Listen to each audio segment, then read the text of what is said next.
LJ for Drift and Die Press, and today we are having a second go at this interview. We have the face and voice of Demon Boy. Yes. Howard. Even the dogs are excited. Yeah.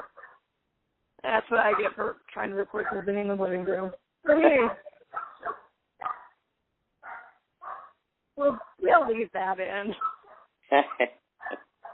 My audience likes when he's in the background of interviews for some reason. A little shit, too. All right. Let's try that again. So how are you doing? I'm doing pretty good this week. Got a new year rolling in a couple of days. I know this interview's airing after that, so it'll already be the new year when everybody's listening to this. So happy new year to everybody. Yeah, so you want to dive into what you guys have going on in January, February? Yeah. We're going to start out the year with 3 shows around the area where we're from. We're based in New York, and we're going to do on Friday the 13th, which is January, Friday the 13th. We're going to be appearing at the after party at the Macabre Fair Film Festival on the night of the red carpet. It's a great event, and that's going to be out on Ronkonkoma, Long Island at the Clarion Hotel. Demon Boy is going to hit the stage about 10:30 if you people want to show up, and I believe that'll be a free show. You should just be able to walk into the concert. And the very next day, on the 14th, on Saturday, January 14th, I will be appearing at Comic Bar Con, and the band's going to perform as well. So what's going to happen is the event runs from 4 in the afternoon till 10 o'clock at night. It is a Comic Con in a bar, which is really cool. So if you're of legal age, you can drink and check out comic book vendors and some of the celebrities that'll be there. And I'll have my celebrity table set up. I'll be doing free autographs, free photos, meet and greets, selling my Demon Boy comic books and posters and some band CDs at my table from 4 o'clock right up to showtime. And my band will perform at 8:30. We're going to do our full 45-minute set. So it's going to be a really, really cool event. And I urge everybody to get to that. It's going to be taking place in Farmingdale, Long Island, outside of New York, at a place called the Nutty Irishman. It's really cool, again, Comic Bar Con. And then in February, on February 10th, we're going to be one of the co-headliners for the Dead of Winter Festival with Aesthetic Perfection, who are on tour right now. It's going to be a great event run by Nocturnal Creatures, Thunder Tom Productions, awesome outfit. It's going to take place in Amityville, New York, about a block away from the Amityville Horror House, if anybody's familiar with that. I actually grew up about 5 minutes from there. It's a really, really cool place, and it's a great club, Club Revolution in Amityville, Long Island, and that'll be the Dead of Winter Festival, and that is going to be on Friday, February 10th. So they're going to have a lot of sideshow acts along with the bands, a lot of cool DJs. It's going to be a great night. So that's how we're going to kick off the new year. All right, keeping yourself busy. Oh, always. All right, well, the last time we talked, the interview that we lost, you went on talking about your stand against the pay-to-play whole spiel, and do you want to go into that again? On the what again? I'm sorry. The pay-to-play problem. Oh, yeah. Yeah. Yeah. Would you like to elaborate on that for people that don't know and how you've helped kind of not get rid of it, but helped get rid of some of it? Yeah, I've kickstarted a bit of a revolution on it. The pay-to-play, I did a rant video towards the end of the summer, and I had gotten fed up with the local music scene here in New York is just saturated with this pay-to-play, and then I found out that it's everywhere. It's all across the country. It's even in a lot of other countries, and the bands are getting fed up with it. So I spoke out about it, and it sort of struck a note with everybody, and I got a big, huge response from it. I even saw a follow-up video come from Paul McCartney and Ringo Starr on the same issue about even some of the bigger acts in the world charging bands to open up for them. And what I have been suggesting to a lot of the independent acts is is try to boycott this pay-to-play. A lot of bands are very misinformed or just don't understand what they're doing.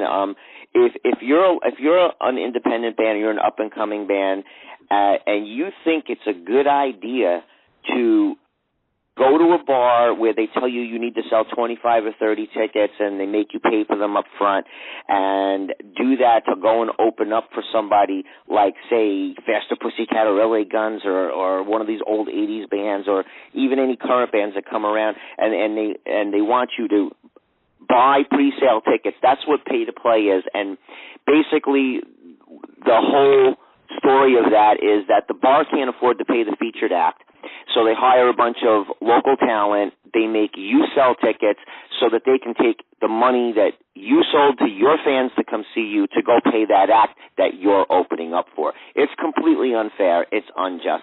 And something in this system's got to change. So I've been calling out to bands to see if we can band together as a team and sort of start a revolution and try to boycott this and push back against the bars and just don't give them any talent to hire anybody, and maybe they'll start changing their minds and bring it back to when I grew up in the music industry.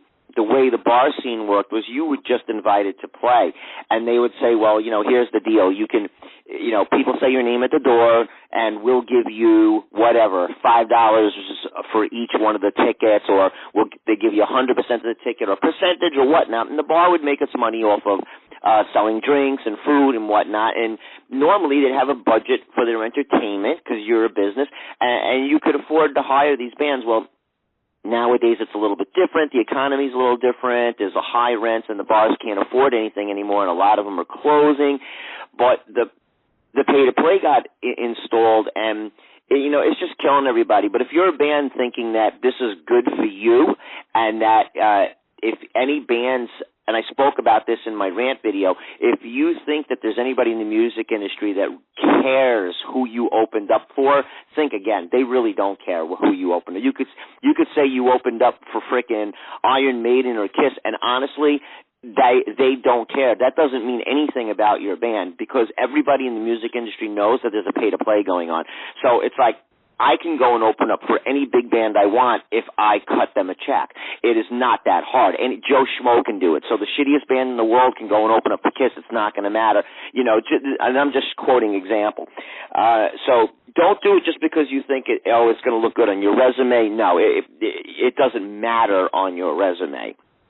So I'm urging bands to try to fight back against this, and there has been some slow change in the music industry, and I've seen some of the bars try to do away with it, or at least make the deals a little bit easier on the bands, because it gets to be really expensive. And basically, you're an independent band, you got guys in the band working a day job. Basically, you're taking your paycheck from your day job to pay your weekend warrior in a band job. I mean, it just doesn't make sense.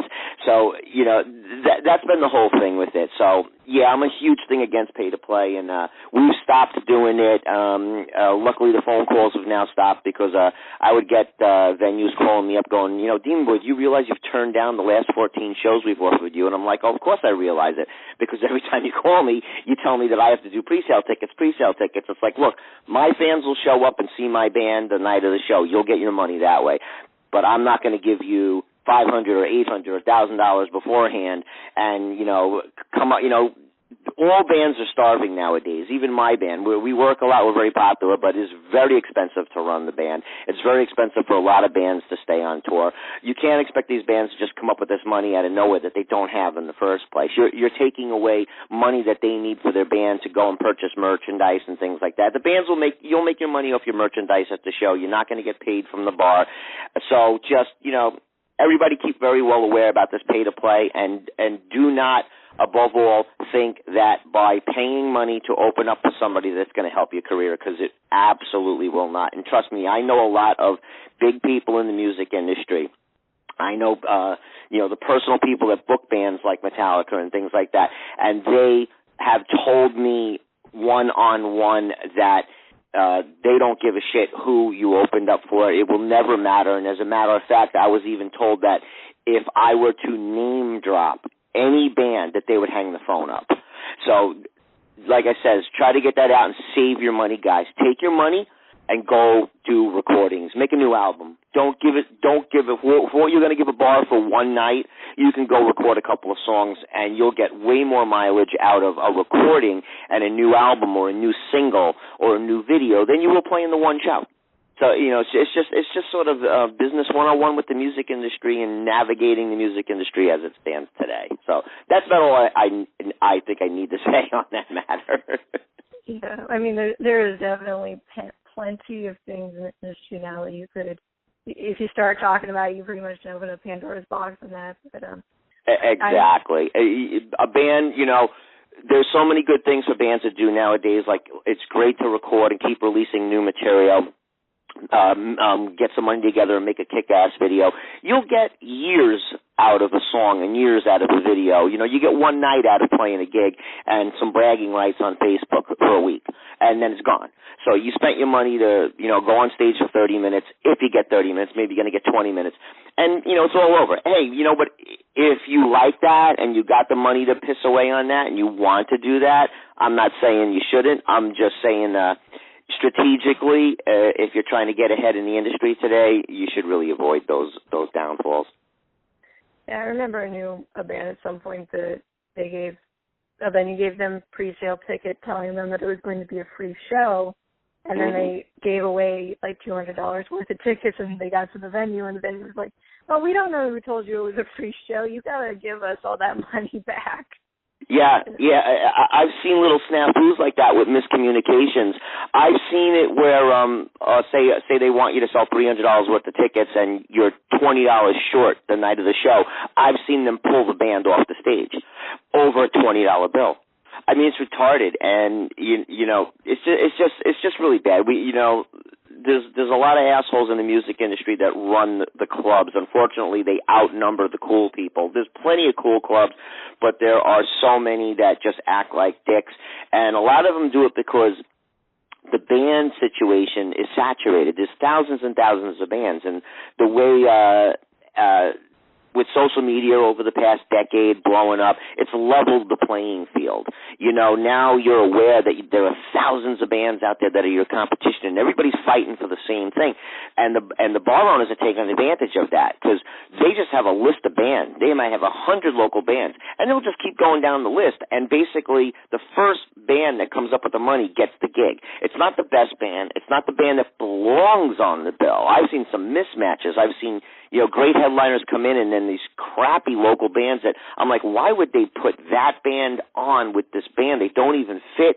The music's not similar. It's so different. Why? Because they came up with the money first. And when you step back and think about it, even as a patron, somebody going to see bands, do you really want to go and sit through 3 shitty bands that play music you're not into to wait to see the featured act that you want to see? I mean, I don't think so. When I go, I like to see great acts, and there's a lot of great acts, but I want to feel like I'm in the same vibe of the main act that I'm going to see. I'd like to see some opening bands where the music is similar. This way I'm enjoying myself. And, back in the day, you were called a warm-up act over an opening act, a warm-up act. Well, what's the definition of a warm-up act? You're supposed to be hyping up the crowd and getting them excited to see the headliner.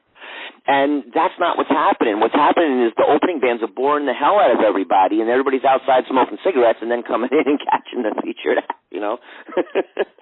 Oh, yeah. I've had shows before where I'll go when the opening acts are on, and I have to ask, security or something if it's sound check because there'll be nobody in there. Yeah, that's, they'll overbook. Here in New York, they'll book 6 to 7 bands before the featured act. I mean, to start an evening with 6 or 7 bands, you got to open up the doors at 4 o'clock and put the first band on at 4:30.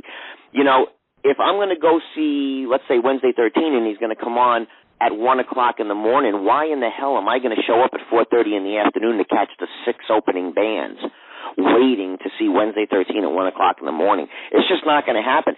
And the club owners know this, too. They don't care. What they care about is your money. They don't care that none of your... This is why they do pay to play, and they make you sell the tickets on your own, because whether the people actually show up that you sold tickets to? Because most bands will just buy the tickets. There are guys that have jobs. Everybody in the band will chip in $200, and they'll buy out the tickets, but nobody comes. So you're going to play to nobody, as you just said. And the bar doesn't care because they already got their money.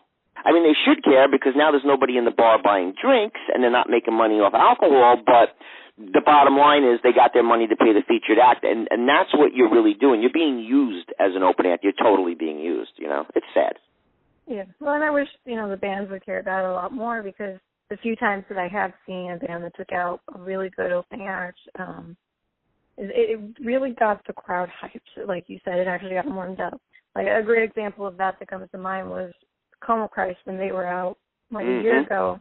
They brought Echo Black out as their opener.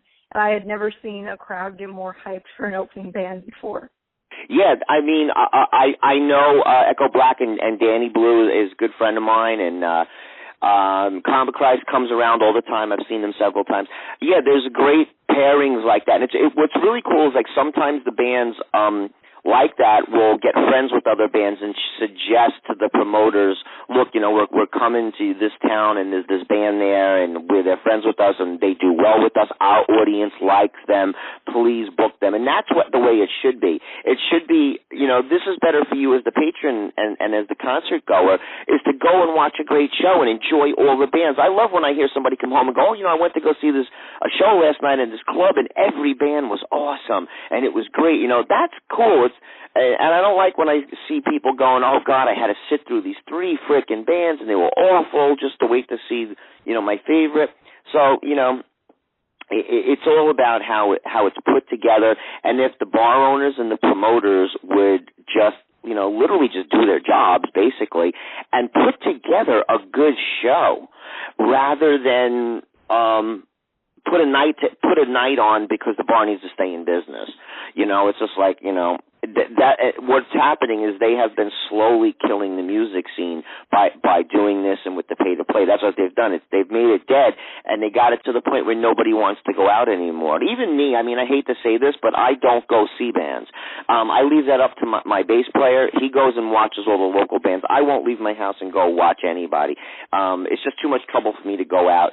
But I mean, it's also because I just don't want to go out and sit there all night and watch 4 bands I've never heard of that aren't any good or they're the same old. I just don't want to deal with it. And I feel that other than me, there's so many other people that are thinking the same way. That it's like, you know what, I'd rather sit at home on my couch and play a video game and not spend my money and go out and blow $20 seeing bands I don't like. So, you know, it all adds up to the same thing, killing the local music industry. Something's got to change, and it should be us as the bands getting together as a unit and sort of pushing back against this, starting our own revolution and trying to make change. Because when you band together, you can make things happen. Yeah, definitely. From, you know, what you've seen, whether it be overseas or here in the U.S., would have been your favorite bands to either watch or play with, or bands that you want to play with in the future? For me? Yeah. Well, I really enjoy Demon Boy's a theatrical horror rock. We call ourselves a horror rock band. The bottom line is we're a hard rock band, a hard driving rock, and there's tones of metal in there and stuff. So it's something for everybody. So it's there's not a lot of bands that do like what we do because we're sort of you know, I've been called like a new version of Alice Cooper, and I'm along the same lines as Rob Zombie, and there's not that many of those bands. So the pairing up of that has made it tough for Demon Boy in the United States, but I really enjoy playing with Wednesday 13. I enjoy playing with Doyle from the Misfits. Not the Misfits themselves, because their music is a little too raw, because it's very punk. But when Doyle goes out on his own, it's a little bit different. And I enjoy doing shows with Doyle. We've played with him probably 4 or 5 times. Wednesday 13 I've done a dozen shows with. They're the bands that I kind of, in the United States, are the best for us. When we go to other countries, we've been in Canada and we've been in England, and we've played with My Dying Bride, we've played with Star Industry. Those nights go over really well. It's really strange how Demon Boy got thrown into the goth crowd. While we never promoted ourselves or considered ourselves a goth band, somehow we got caught up in that whole scene. and we were invited to Goth Fest in Canada, and we just kind of fit right in because our music is a bit diverse, and it's hard to say what we are. So it's like if we're at a Goth festival, everybody just kind of accepts it as goth. If we're at a metal show, they just accept it as metal. So it's really cool that we're able to do that. So those are the couple of bands that I've liked. There's a couple local bands by me that are independents, like Voodoo Terror Tribe, who are up and coming just like we are, and we enjoy playing with them a lot. In England, it's really cool when we're over there because the scene, and there's a big goth scene, and there's still a big metal scene over there, and there's like a clique of people, and it'll be thousands of people that will all go to the same shows, and we got kind of sucked into that, and that was great too. So, of course, tell all, be all. I'd love one day to share the stage with some of my idols like Alice Cooper. I think, to me, it would be a personal honor to do something like that. And, we'll see. Maybe one day that'll happen, Yeah, apparently my dad agrees with you because he's barking again in the background. So you mentioned you've done Canada and the UK. Is there any other places in the world or venues that are dream venues for you to play? Yeah, well, there is a huge call for us to get to Germany. About 4 years ago, we did the soundtrack to a horror movie called Cannibal Diner, which was filmed in Germany. And the movie did very well, and it's still, you can still go and get the movie. It's called Cannibal Diner. Mario Zapewski's the producer, and Frank, I can't remember his last name, is the director, but it's a great movie, and it got kind of a cult following, and they would do the film festivals in Canada, and then they'd call me up and they'd go, people are running up to our table asking where Demon Boy is because your music in the movie, they just fell in love with you. So we got a huge reaction to people in Germany, and next thing you know, I'm getting all these calls. So we're really trying to get over there. We're also in 2017, we're going to be going back to England and playing in Whitby, England, at the Bram Stoker International Film Festival again. It's not 100% confirmed yet, but we're pretty sure it's going to get confirmed. It's just that they're not putting out word until March. So keep that under your hats, everybody. I let that one slip out, but you will see us back there. We are going to do several other shows. We're going to probably be down in London and in Leeds, and we're going to take a trip over to Scotland, and we're going to play a show in Scotland, and all those dates will happen probably in October. Keep an eye on my demonboyband.com in the shows tab, and you'll see those shows popping up. But yeah, there's basically it's all about how many countries we can afford to get to. Demon Boy is an independent band. We walked away from our label about 5 months ago, so we're footing the bill for everything. And people want us to come to Australia. Indonesia, believe it or not, has a huge metal scene, and the kids are constantly asking me to come over there. So we're trying as hard to get it as many places as possible. You've mentioned too that it kind of goes without saying these days, so that fans get treated a lot better over in the UK, and fans kind of go crazy. But have you ever had like a truly crazy fan do something insane? Well, there were several things. One of the coolest things that happened in England was a fan showed up dressed exactly like me, which I thought he had the wings on, he had the red hair, he had the face paint, and it was really awesome to, go to another country and see, people dressed as you. Obviously because I'm a face paint, it's really cool. I've seen people, you can go to Alice Cooper show, and if anybody's ever been to go see Alice Cooper, there are hundreds of people walking around dressed as Alice Cooper. Everybody paints their face like Alice when they go to his concert. Kiss. You can go to a Kiss show and there's, 1,000 people dressed up as the guys in Kiss. And now here was somebody dressed up as Demon Boy, and I was like, man, this is going to be the first of many. And it was really cool because as this guy's walking around, even the show promoter, he comes up to me at one point and he goes, Demon Boy, come here. And he goes, about an hour ago, you and I were having a conversation, and then you walked away, and about 2 minutes later, I look up the stairs, and you're at the top of the stairs walking down, and I'm saying to myself, how the hell did he get up there so fast? And he goes, you come down the stairs, I say to you, Demon Boy, how'd you get up those stairs so quickly? And you spoke in a Yorkshire accent, and I knew it wasn't you. And he goes, there's a guy walking around dressed exactly like you. And I'm like, yeah, I met him before. That's this guy, John. And that was a really cool thing to happen. So that's the kind of thing. You get the regular stuff where people jump on the stage and do strange things like that. But nothing really super crazier than the average stuff that might happen to a band. Like I said, like people jump on the stage and running across the stage and things like that. I've had more weird stuff happen at my home where people will find out where I live. I've had I don't live with my parents, but I had my sister tell me once that people were driving by the house and would yell, "Does Demon Boy live here?" And I'm like, I don't know how the hell they even found out where my parents might live and stuff like that. In my neighborhood where I live now, for a little while after Facebook, if everybody remembers a couple of years back when Facebook made everybody use their real names and took your pseudo-names off.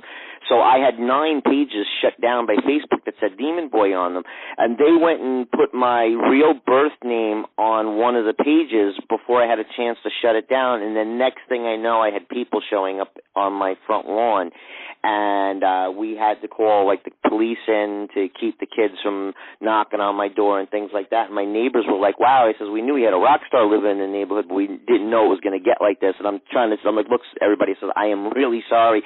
I said, but apparently Facebook put my real name on there, and I guess kids Googled my name, found out where I lived, and now they're showing up at my house. I didn't appreciate that, but that was probably the wildest thing that happened, and I had to deal with that for close to 6 to 8 months before we got that to finally, stop. Yeah, and it's strange, I'm popular right now, but I'm still a very young independent. I don't claim to be no Rob Zombie, but it's flattering. And it's scary at the same time because it's like, it's my privacy and my security. I really don't want people showing up at my front door, Yeah, I think that's been one of the biggest changes from, the 90s scene till now is I know so many bands that are just desperately want to hide their families and hide their real identities and everything because people have no boundaries anymore. No. Yeah, you got to be real careful what you do today and, how much information you put out there. Like me personally, on Facebook, I'm on a page that has a girl's name on it. It actually says Wilma Frances Garrett, and that's my personal Facebook page. That is not my name. Wilma Frances Garrett must be a very good friend of mine. She runs Mr. K's pet shelter in Texas. I live in New York. What happened was when I shut all my pages off because of Facebook and the issues we just spoke about, she said, you know what, I have a lot of your fans and friends on my page. Why don't I give you my Facebook page? So I took over her Facebook page, and that's why I'm on there as another name. And it's really funny because I'll still get people writing me and they go, hey, Wilma, how you doing? I'm like, guys, I'm not Wilma. This is Demon Boy. Well, but it says Wilma on your page. I said, it only says that because of the Facebook thing, and I'm using somebody else's page because if I put my real name up, I got people knocking on my front door. And what I do every day is everything I post is through my character, Demon Boy. So everything is what Demon Boy's doing, not what I'm actually living in my real life behind the scenes. I don't post any of that. I'm not one of those people that air my dirty laundry or, Demon Boy doesn't have a bad day and put it on Facebook. It's just like everything I do is just promotion. So, yeah, when you're in a band and you're doing things like that, you got to take note to not put too much personal information about you out there. And number 2, if you're trying to make it in the music industry people don't want you to do that either. They, you got to leave some mystery out there. That's what's so cool about having rock icons and rock stars is you want a little mystery about it, and you want to have somebody to look up to. And you don't want to. Sometimes everybody doesn't want to know that you're a real person. Some people do, but most people don't. I posted stuff of me without the makeup, and I didn't do that for many, many years. And, because I can't wear the makeup all the time, like in the rehearsal studio, so I'll post some videos from my rehearsal studio. And I got a letter from one guy going, I like your videos, but you're ruining the illusion for me. And I was like, how so? He goes, it's like Kiss. Nobody wanted to see them without the makeup on. Yeah, and now I'm finding it's the same way with Demon Boy. Some people are curious and they want to see, there's a lot of girls, what do you look like without the makeup on? But there's a lot of people that they want to just see you as the character. And it's kind of cool. So, you're trying to please everybody, Yeah, well, and I'm not going to say what band it was, but I knew a band that they were very much so trying to do that whole character thing, and they said it really helps you to become a lot more larger than life when you're a character instead of a person. And yeah, especially nowadays. More appreciation. Yeah, and that is very true. And when I created Demon Boy, that was part of the reason for creating it. I was creating a fictional character. Demon Boy is a fictional character. I'm basically, I'm a musician, but I'm sort of an actor, and Demon Boy is a character that I portray.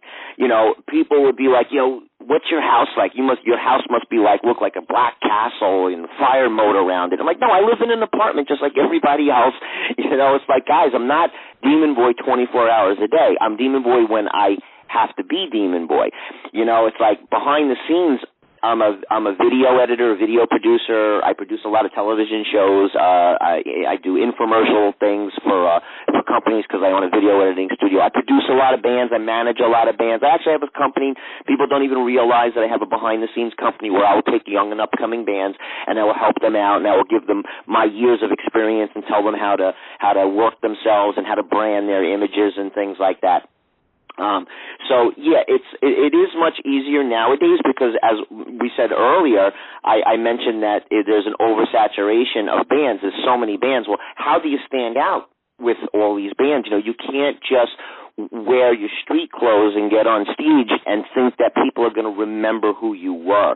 If there's something iconic about you, like you wore a mask or you put on some makeup or you wore a certain style of clothing, people are going to remember that. So in this day and age, you need to do certain things like this to stick out and get noticed. That's definitely true.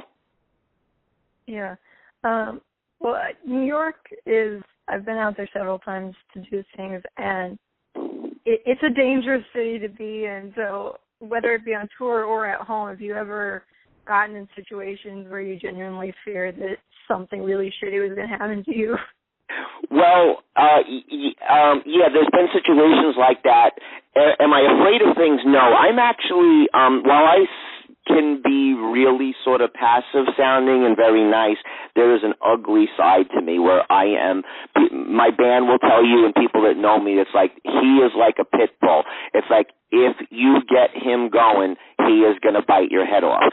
And that's it. I'm either very, very nice or I'm very, very nasty. And if you push me over that line, you're going to get something you've never seen.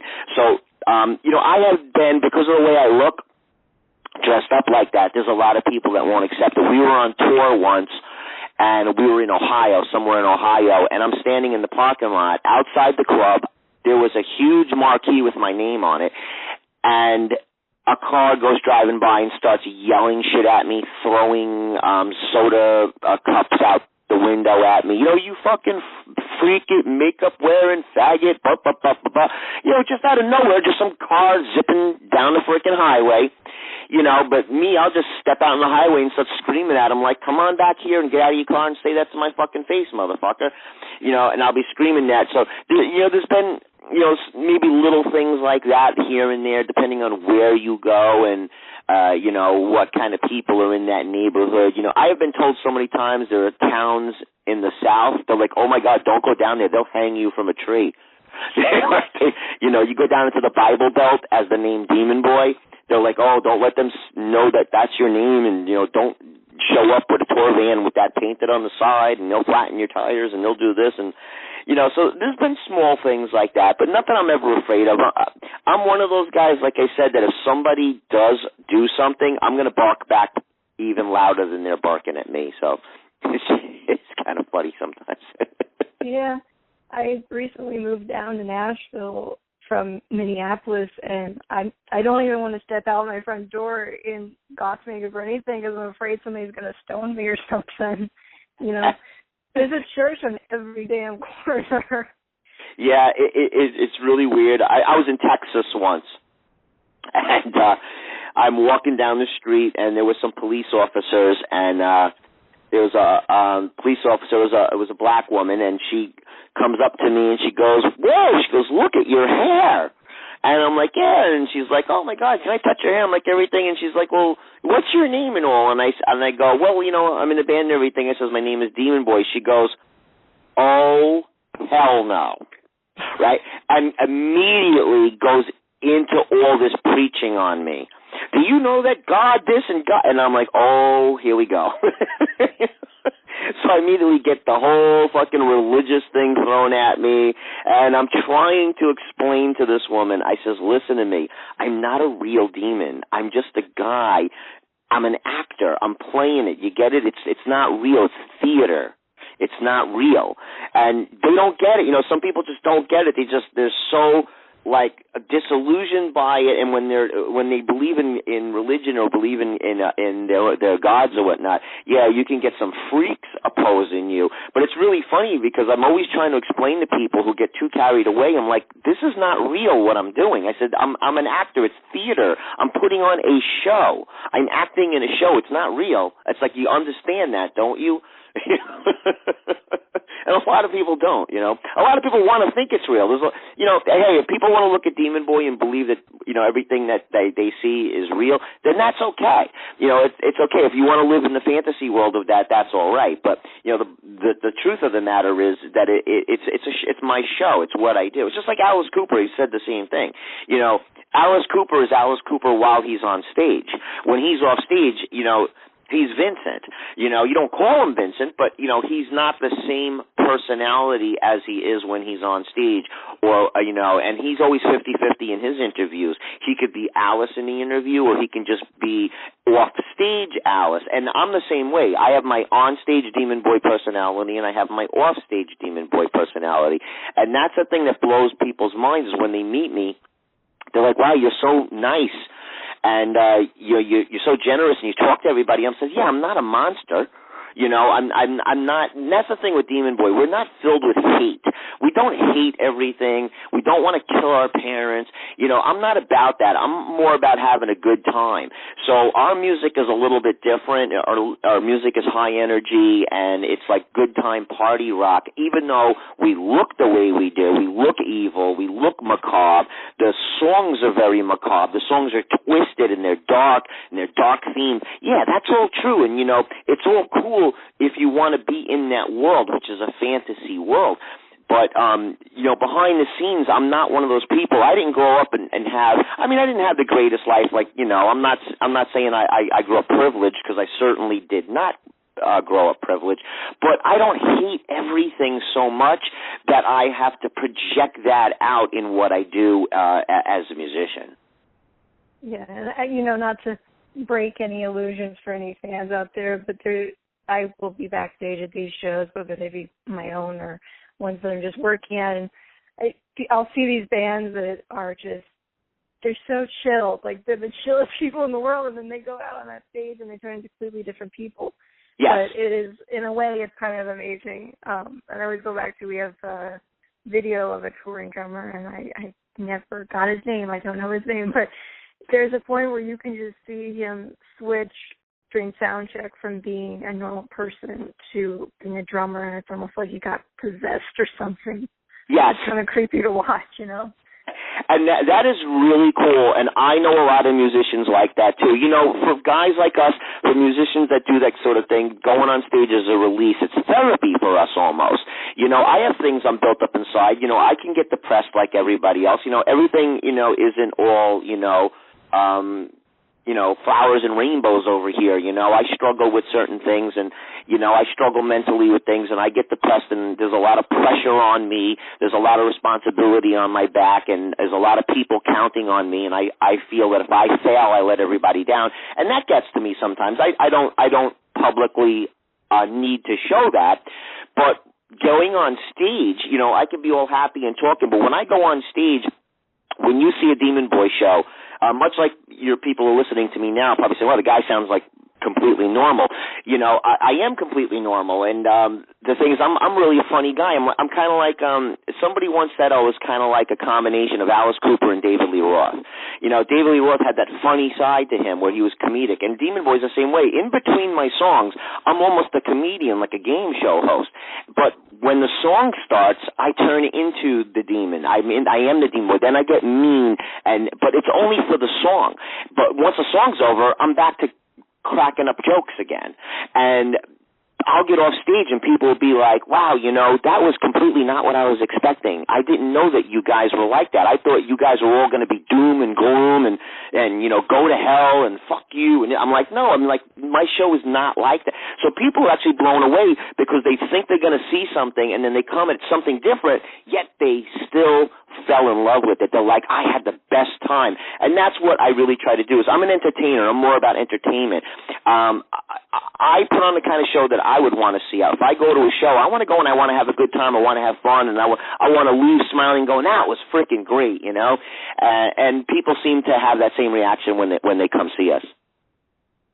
Yeah, so you guys do have a new album coming out, so yep. In the new year, so you want to talk about that? Yeah, we've been recording now for a little over 2 years. We just released Fly on the Wall, and we did a video for that. So Fly on the Wall will be on the new album. This Halloween, that song was we released that about 2 years ago as a single, and that never got made it onto an album. So with that, those two songs will be on the new album, as well as about 14 to 16 other songs that no one's heard yet. And it's going to be called From the Wrong Side of the Grave. We're looking at an August release date.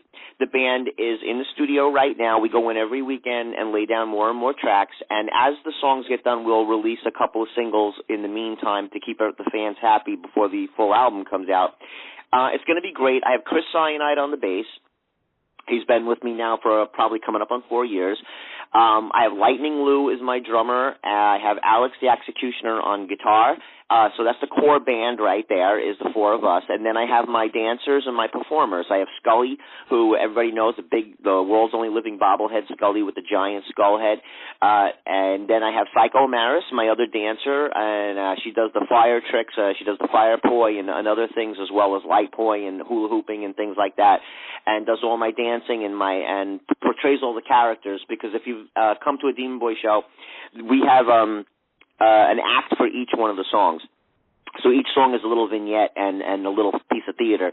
So she might change characters. In Cemetery Girl, she plays the dead girl, and the Little Red Riding Bitch, she plays the Little Red. And in our new song, Pain, that we're having a video come out for, she plays the evil nurse. So it's a really cool show, and the band and the album's going to feature so many great new songs, and we're actually going to put some heavier and more diverse songs on the new album, because over the years, I've had some of the heavy metal guys that come in that like things like death metal, that like Demon Boy, would be like, hey, I really love all the stuff, but have you guys ever thought about, playing a song a little bit heavier in this? I'm like, oh, guys, sure. I says, we've got plenty of songs like that written. We just don't put them all in the live show.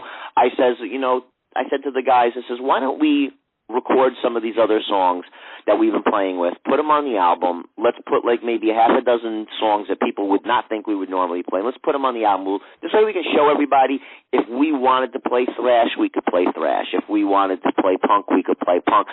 So that's why we're so versatile. We play a little bit of everything, yet it all fits into what we actually do. It still fits. It's very weird. My band's been called so many things. We've been called, they said we're like Megadeth directed by Tim Burton.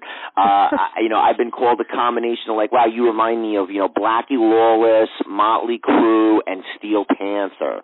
I've had so many things, people almost don't know what to call us.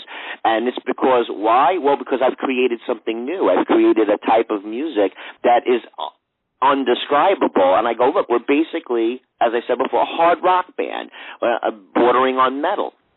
I says, but basically, it's just hard driving rock. It's just a good time, So the whole new album, we will have a bunch of the old favorites, because people enjoyed songs like I Kissed a Dead Girl and Born Dead and Party to the Grave, and there'll be a whole bunch of songs just like that for our mainstream fans. But then we're gonna try a couple of new things. We got this song called Witches of Oz, really heavy, technical metal almost, a little bit on progressive metal. I think a lot of musicians will really enjoy that. Maybe some guitar players that like to play a little bit more complex stuff will hear songs like Witches of Oz or a couple of our other new ones, or like It's a Beautiful Day for a Nexus System is another song that has a little bit of progressive metal tones in it. And I think hopefully we'll broaden our fan base that way as well. So we're really looking forward to it. Yeah, I was watching some of your live videos too that I could find on YouTube, and you guys never put on the same show at all. So any of our listeners, I urge to go check out your band live. Yeah, thank you. It's really strange. It's all about our live show. The recordings don't even do it. Even some of the videos don't do the same thing as if you actually come to the show and feel the energy that's in the room and the excitement in the room. And as you said, each show, while we do have standard things that we do from song to song, we leave a lot of room for ad-libbing. That's basically what I tell my band. I go, look, there's a couple of things that we do every time. Like always do this and always do this move and do this dance move or whatever. I said, but in between, we leave it as a freelance thing where I'm like, change it up so that if somebody comes to see us 5 times in a row, they see something new every single time. And again, this is because I've been in the music industry a long time. I've seen thousands of bands, and what I've done is I've taken everything that I like and brought it in and used a little bit from here and a little bit from there, and I put it all into one show. And I'm hoping that the fans are enjoying what they're seeing, and it seems to be that that's the case. All right, well, I think we're going to wrap it up. Is there any last comments or words of wisdom you'd like to leave with your fans? Yeah, just I want everybody to go to demonboyband.com and check it out. We have an awesome website, surf around, and go to our YouTube, which is Demon Boy TV, and check out some of the videos. Anybody got suggestions for areas you want us to come and play, please send me the information. You can even go and contact your local venues and ask them to see if they can bring us to your city or town.